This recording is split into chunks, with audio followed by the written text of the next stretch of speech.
Fala aí, exatalizador. Vamos lá para a nossa revisão final da etapa 3 do SIS, o Sistema de Ingresso Seriado da Universidade do Estado do Amazonas. Então vem comigo que a gente vai responder a prova de 2019, mas antes disso, já deixa seu like, se inscreve no canal para você ter acesso aos novos vídeos, ativa a notificação e simbora aí para a nossa revisão, tá?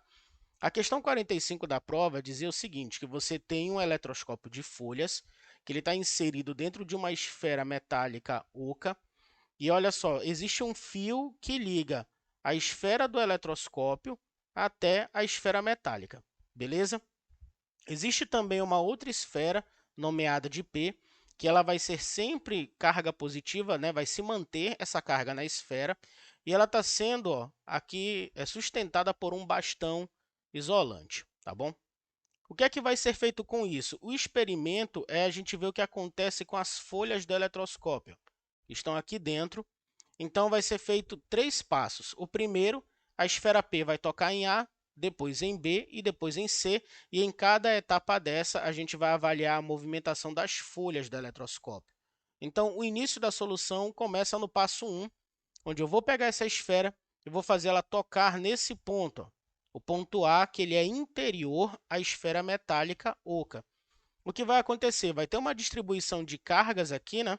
A esfera metálica que está inicialmente neutra vai receber carga idêntica, porque é eletrização por contato, mas, pelo que nós sabemos de eletrostática, essa carga positiva ela vai se aglomerar, ela vai se concentrar onde? Na região exterior da nossa esfera metálica oca. Então, olha só, apesar do toque ser aqui dentro, não vai haver distribuição de carga no interior. Então, olha só, esse fio condutor não vai receber carga, não vai chegar no eletroscópio e as folhas não vão se movimentar nessa primeira parte, tá? Então, vou colocar aqui um Nzinho de não se moveram. Na segunda etapa, a gente vai pegar a esfera P e vai tocar em B. Aí, opa, olha só, B já está ligada aqui no eletroscópio. Mas o cuidado que nós temos é que essa esfera B está ligada à esfera metálica oca por esse fio condutor azul aqui, ó. Então, quando eu fizer P tocar em B, a carga positiva ela vai, olha só, o fluxo dela vai ser aqui nesse fio condutor, vai parar na esfera metálica e vai onde se concentrar na região exterior. Ou seja, mais uma vez, ó, as folhas do eletroscópio não vão se mover. Então, a gente tem aqui, ó, não vão se mover. E no passo 3, a esfera P ela vai tocar no ponto C. Ora, o ponto C está externo lá na nossa esfera metálica, então a carga já vai se concentrar aqui na parte exterior, não vai chegar no eletroscópio e as folhas do eletroscópio também não vão se mover. Então, olha só, nas 3 etapas não houve movimentação, e se a gente for avaliar as nossas opções, nós temos lá na letra E, não se afastaram em todas as situações. Tá bom? Então, uma questão aqui, ó, simplesmente da parte de eletrização e muito cuidado, né? Você viu o detalhe dessa questão, é que o nosso eletroscópio está aqui nessa esfera metálica oca, beleza? Vamos lá para a questão 46. Moçada, nessa questão ele fala sobre o disjuntor, que é um dispositivo de segurança, né? Que ele interrompe a passagem da corrente elétrica quando essa corrente ela supera o valor que tem lá no disjuntor. Então, aqui, olha só, a nossa questão ela começa nesse ponto. Sabendo que o módulo da carga elétrica elementar é 1,6 vezes 10 elevado a menos 19 coulomb, um disjuntor de 40 amperes deve permitir que, em 1 segundo, o maior número de elétrons que atravessa determinada seção transversal de um condutor seja... Nós temos nossas opções aqui. Essa questão ela trata daquela primeira fórmula que nós estudamos de corrente elétrica, né? Quando nós começamos a estudar eletrodinâmica, que a corrente elétrica ela é a variação da carga elétrica que passa por uma seção em um determinado tempo, tá? Nós sabemos aqui que a nossa corrente elétrica limitada pelo disjuntor é de 40 amperes. Então, isso aqui eu já vou anotando. Pô, eu tenho 40 amperes aqui. A carga é o que eu quero descobrir e outra, né? Ele fala para nós, olha só, que delta Q. Ele fala que o tempo é em 1 segundo, uma unidade de tempo. Aqui eu vou ter 1. Ora, obviamente, o que vai sobrar para nós aqui é que delta Q é igual a 40 coulombs de carga. Ora, mas aqui ele está perguntando sobre elétrons, então agora vem a hora de a gente usar a informação da carga elementar. Lembrando que a carga elétrica é o produto do número de elétrons vezes a carga elementar, ok? Então, eu vou ter 40 é igual a N vezes 1,6 vezes 10 elevado a menos 19. Nessa hora, a gente já vai logo fazer o tratamento dessa vírgula aqui, desse número decimal, tá? Então, eu vou reescrever isso como 40. Aqui eu vou ter N vezes 16 vezes 10 elevado a menos 1, por causa dessa vírgula, uma casa decimal, vezes 10 elevado a menos 19. Pela regra de potenciação, ó, multiplicação de bases iguais, você vai somar, né, os expoentes. Então, aqui eu vou ter 10 elevado a menos 20. E 16 vezes 10 elevado a menos 20 vai dividir o 40, porque ele está multiplicando, olha, é um fator multiplicativo do meu número de elétrons. Então, eu desfaço essa multiplicação e eu vou ter isso aqui. Ó. A gente vai ter 40 dividido por 16 vezes 10 elevado a menos 20. Aqui você já pode dividir direto também, se você quiser. Ó, você arma a conta da divisão e faz. Ou você já simplifica aqui, ó, 40 e 16, você simplifica por 8, né? Então, se eu dividir 40 por 8, vai sobrar 5. 16 dividido por 8 vai sobrar 2. Eu vou ter 5 dividido para 2, que isso é 2,5, 2,5. E nesse 10 elevado a menos 20, nós usamos aquela propriedade do expoente negativo, ou seja, eu vou fazer o inverso da base. E aqui eu tenho 1 sobre 10, então a gente vai ter agora uma base 10, e isso é elevado a 20. Tá bom? Então, ó, fechamos aqui com a alternativa E. 2,5 vezes 10 elevado a 20 elétrons devem ser permitidos por esse disjuntor a cada segundo. Beleza? Vamos lá para a nossa questão 47 da prova de física. 4 partículas PQRS com cargas de mesmo módulo e de mesmo sinal são afixadas sobre uma superfície plana conforme a figura 1. Nessa situação, a partícula P fica submetida à ação de uma força elétrica resultante de intensidade F. Então, aqui ó, vai haver uma força resultante sobre essa partícula. Em seguida, as partículas são posicionadas e afixadas conforme a nossa figura 2. Então, você vê que houve uma redução no distanciamento das partículas QRS da partícula P, né? Ela ainda continua fixa na posição que estava. Nessa nova situação, qual é a intensidade da força resultante em P? Moçada, aqui a gente vai usar a ideia bem simples. Não é necessário você desenhar o vetor força elétrica porque ele quer a relação com a intensidade da força. Então, nós sabemos, olha só, que força elétrica ela é o produto da constante eletrostática do meio, né? Isso, o produto do módulo das cargas envolvidas na situação, que é um Q2, dividido pela distância ao quadrado. E essa questão ela leva em consideração esse fato aqui, ó, que a força elétrica é inversamente proporcional ao quadrado da distância. Ou seja, se eu tenho uma distância d e eu mudo essa distância para 2d, eu faço ela 2 vezes maior, o que é que vai acontecer com a força elétrica? Ela tinha uma intensidade F e ela vai passar a ser, ó, F sobre 4. Ela vai ser dividida pelo quadrado de 2. Por quê? Porque é inversamente proporcional. Se eu multiplicar a distância 2 vezes, a força original vai ficar dividida pelo quadrado de 2, que é 4. E aqui você percebe, ó, que a distância era 4 unidades da malha quadriculada. 4 unidades. A força que Q vai fazer em P e que S vai fazer em P são forças de repulsão, uma vez que elas têm o mesmo módulo e mesmo sinal. Então, aqui vai ter uma força, vou chamar essa de F1, e a outra carga Q vai fazer a mesma força também, F1. Então, vai ter aqui, ó, elas vão se anular e vai sobrar apenas a força que R vai fazer. E ela vai estar nessa direção, ó, e sentido, que vai ser a nossa força resultante. Tá bom?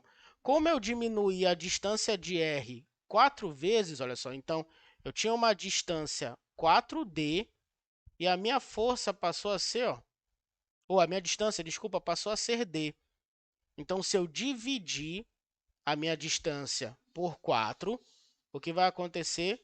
A minha nova força F, que eu vou chamar de F', ela vai ser o quadrado de 4 maior, vezes maior, tá? Porque é inversamente proporcional. Então, o quadrado de 4, 16, eu vou ter F' igual a 16F.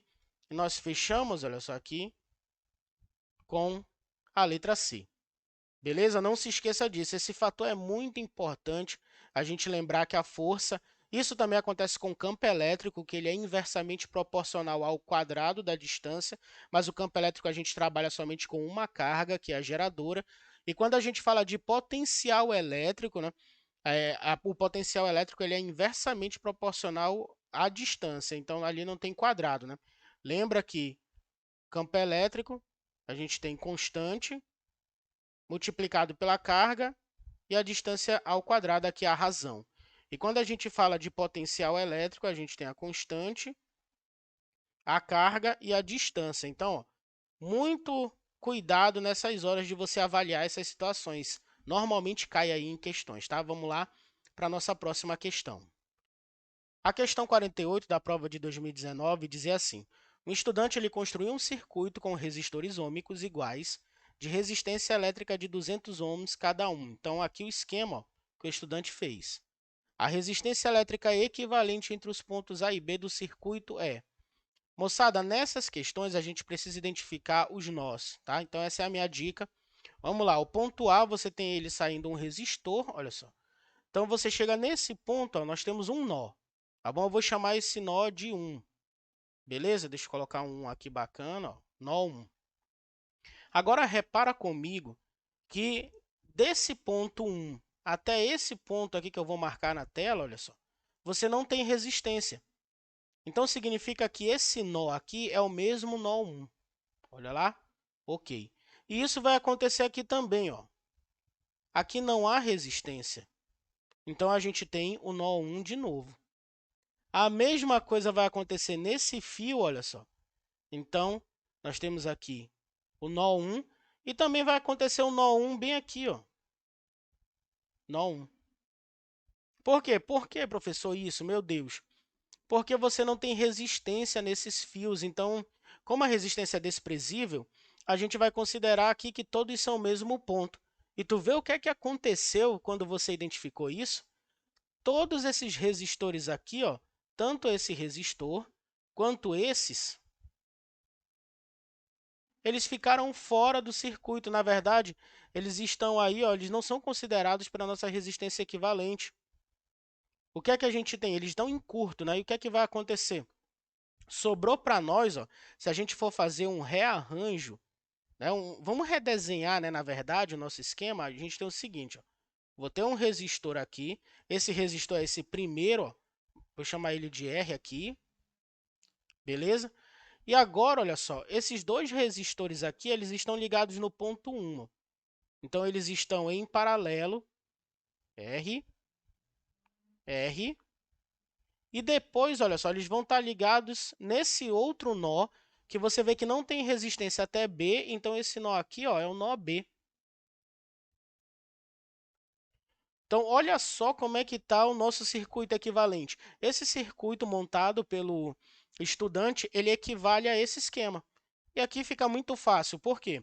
Como as resistências são iguais, né, todas são 200 ohms, a gente vai poder usar aqui, nessa parte em paralelo, você vai poder pegar 200 e dividir para 2, porque eu tenho resistores em paralelos que são iguais. Se fossem diferentes, nós faríamos aquela regra, né, da resistência equivalente, que é o produto pela soma. Isso quando eu tenho dois resistores, que são em paralelo.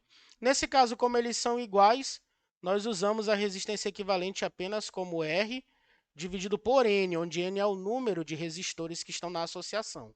Como eu tenho 2, eu vou ter nessa parcela aqui, ó, a minha resistência equivalente vai ser 200 dividido para 2, que é igual a 100 ohms.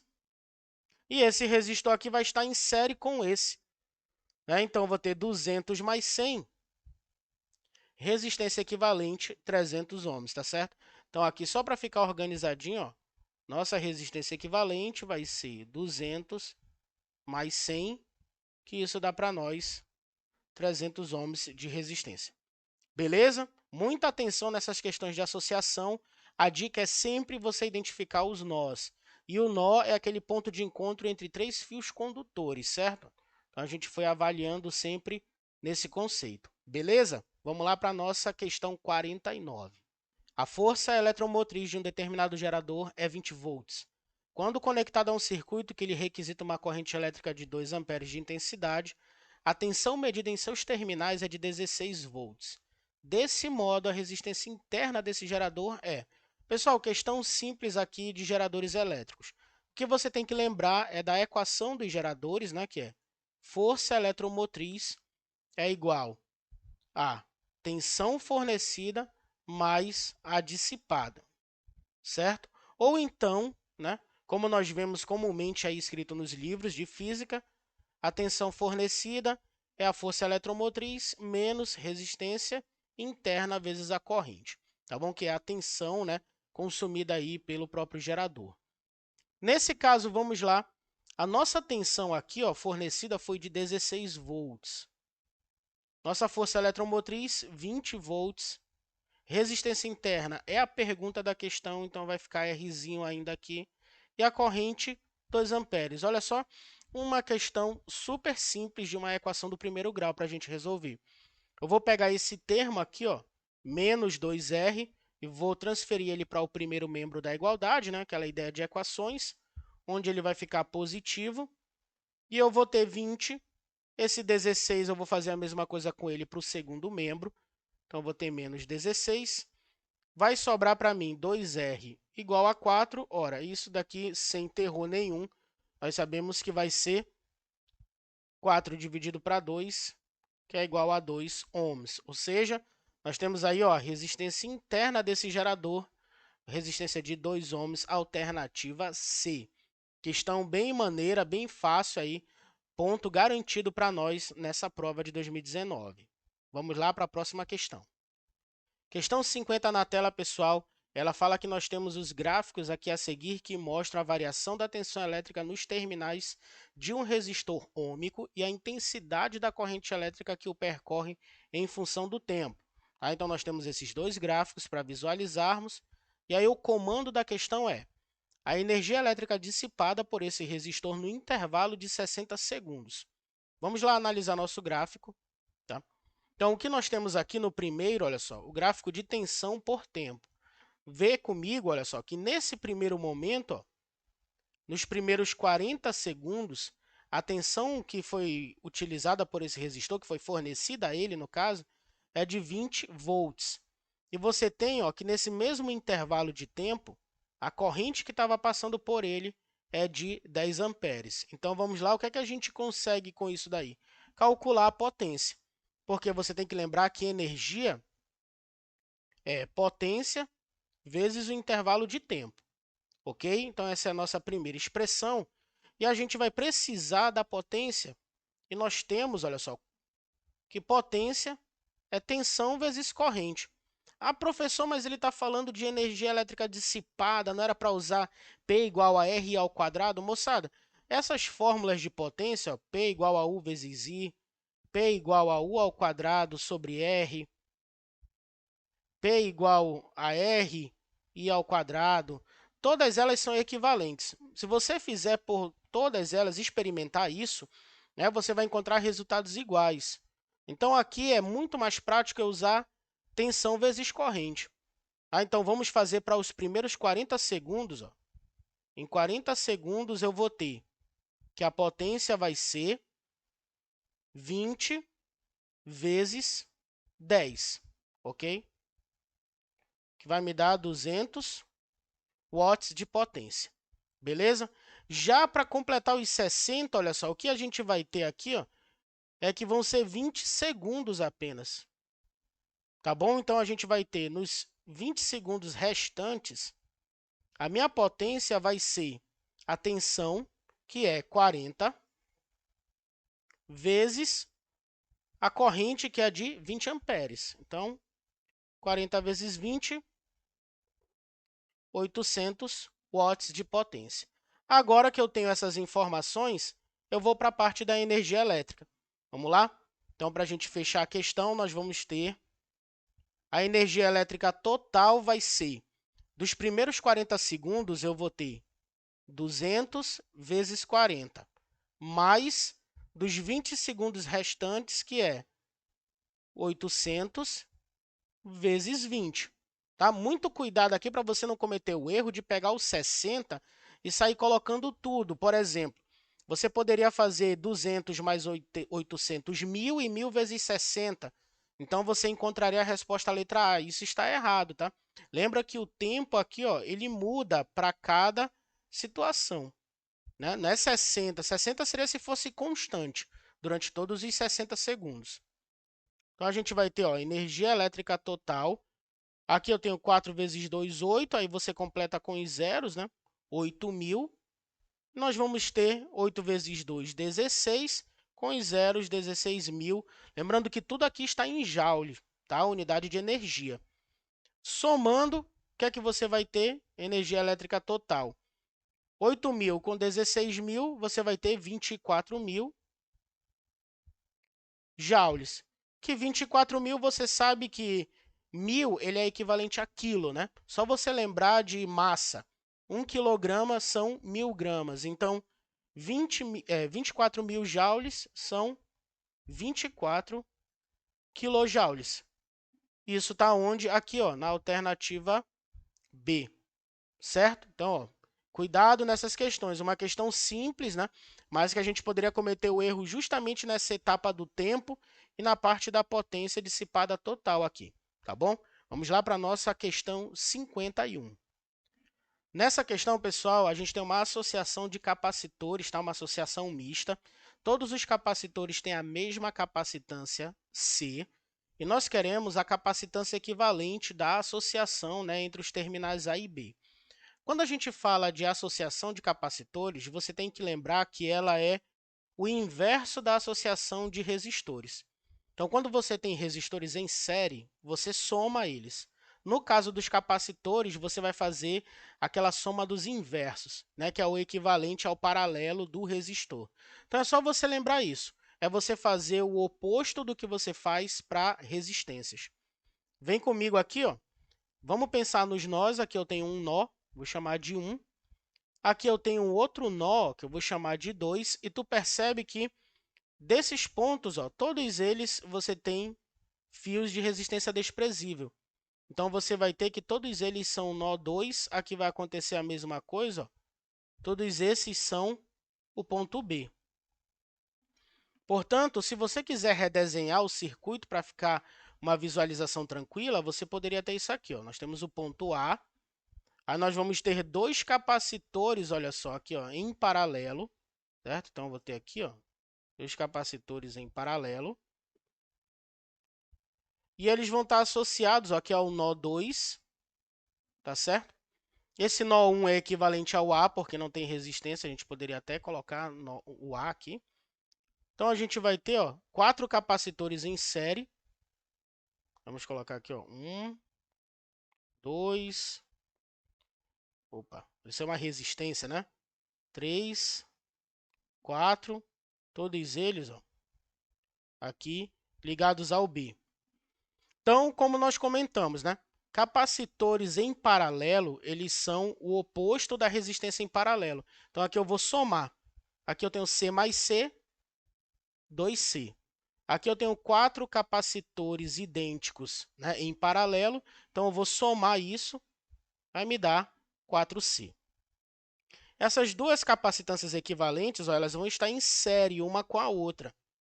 Então, em série é o oposto do em série do resistor. A gente vai ter isso aqui, ó. A capacitância equivalente, que eu vou chamar de C', eu posso usar aquela regra do produto pela soma, já que eu tenho apenas 2, tá bom? Então, eu vou ter 2C vezes 4C dividido por 2C mais 4C. Ora, 4 vezes 2, 8. Então, a gente vai ter o seguinte. 8c ao quadrado, que eu vou ter c vezes c. E aqui eu vou ter 2c mais 4c, 6c. Um c desse do quadrado simplifica com esse c aqui de baixo. Então, a gente vai ter apenas um c, que vai sobrar. E agora, ó, 8 sextos, eu posso dividir isso aqui por 2, né? Então, se eu dividir por 2, eu vou ter 4 e aqui eu vou ter 3. Então, eu vou ter 4 terços de C. Ora, onde que está isso? Letra B. Tá bom? Então, não esqueça, capacitores, associação, é o inverso da associação de resistências elétricas. Belezinha? Vamos lá para a nossa última questão de física da prova de 2019. E por fim, pessoal, questão 52. Muitas vezes lidamos com grandezas físicas sem nos preocuparmos com a compreensão do seu significado. Por exemplo, podemos ter uma ideia mais concreta do sentido de 1 kWh quando associamos essa quantidade de energia elétrica com o tempo de funcionamento de aparelhos cotidianos. Se considerarmos uma lâmpada de 20 watts, essa quantidade de energia elétrica é capaz de mantê-la acesa ininterruptamente por quantas horas? Então, vamos lá, pessoal, aqui essa questão para fechar a prova de física com suavidade. Nós sabemos que 1 kWh, isso aqui é igual a 1000 watts-hora, certo? Então, isso que está sendo fornecido aqui. Essa é a energia. Agora, pensa comigo, eu tenho uma lâmpada de 20 watts, então, para eu saber quantas horas ela vai ficar acesa ininterruptamente, basta eu dividir isso aqui por 20.